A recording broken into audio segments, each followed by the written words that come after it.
जिस प्रदोष व्रत का हम वर्णन करते हैं, जिस प्रदोष के दिन का आपको बधाई कल हमने दी थी कि प्रदोष की आपको बधाई हो, प्रदोष शाम का जो समय होता है, प्रदोष काल जो होता है, उसका वर्णन जब हम करते हैं, ये प्रदोष की पूजन का विधान किसने बनाया, ये प्रदोष की पूजन का नियम किसने बनाया, ये प्रदोष की संध्या काल का, प्रदोष के समय का पूजन का विधान कौन बनाया, ये प्रदोष के समय पर एक बेलपत्र चढ़ाने का विधान किसने बनाया, प्रदोष के समय पर एक समीपत्र चढ़ने का विधान किसने बनाया, प्रदोष के समय पर अगर मान लो कोई भिखारी से भिखारी व्यक्ति भी है जो ठेला चला रहा है, उसके पास में खाने के लिए कुछ नहीं है, फटे कपड़े पहन रहा है, उसकी जिंदगी में कुछ भी नहीं बचा और कर्जे में लदालूम हो गया, एक चावल का दाना अगर वो प्रदोष के दिन, प्रदोष काल में शाम के समय पर शंकर के शिवलिंग पर चढ़ा देता है तो 3 या 4 प्रदोष में उसका कर्जा चूकना प्रारंभ हो जाता है। प्रदोष का विधान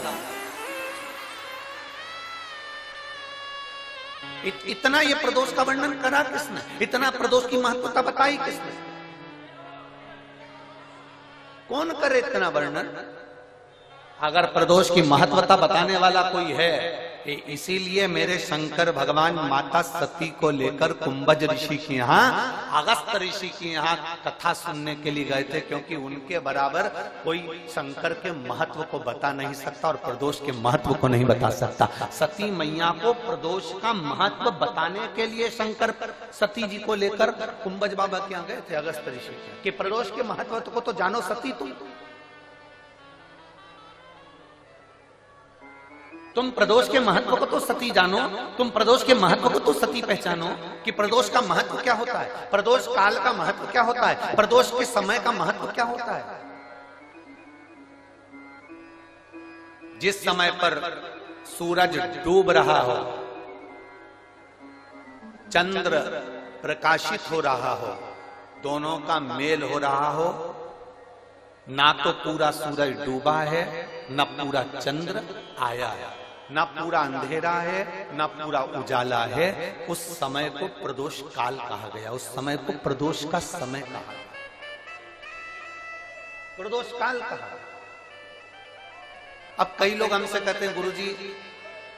आप हमको प्रदोष का समय बताया करो कि प्रदोष काल किसको कहते हैं, प्रदोष का समय किसको कहते हैं। अब एक बात हम आप सबसे कहना चाहते हैं, जितने लोग आस्था चैनल पर सुन रहे हैं, जितने फेसबुक यूट्यूब पर सुन रहे हैं और जितने रेवाड़ी की इस पवित्र धरा पर कथा को सुन रहे हैं, आप सबसे एक बात कहना चाहेंगे,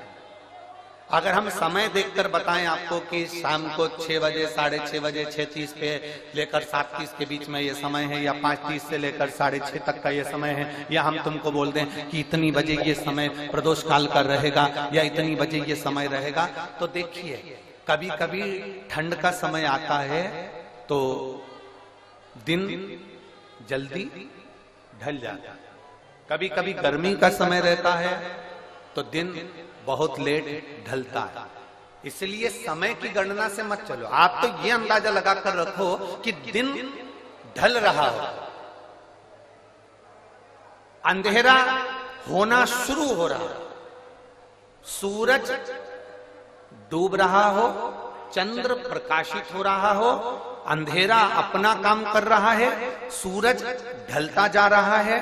दिन कम होते चले जा रहा है और अंधेरा थोड़ा बढ़ते चले जा रहा है। इन दोनों का जो मिलन का समय हो, अब वो कितनी भी बजे, आप तो बस उसके मिलन का समय निकाल लो, वही समय प्रदोष काल कहलाता है, वही समय प्रदोष।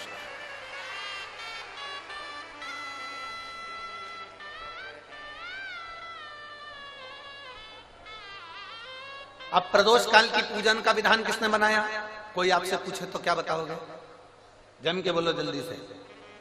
कौन ने बताया था, अगस्त ऋषि। सबसे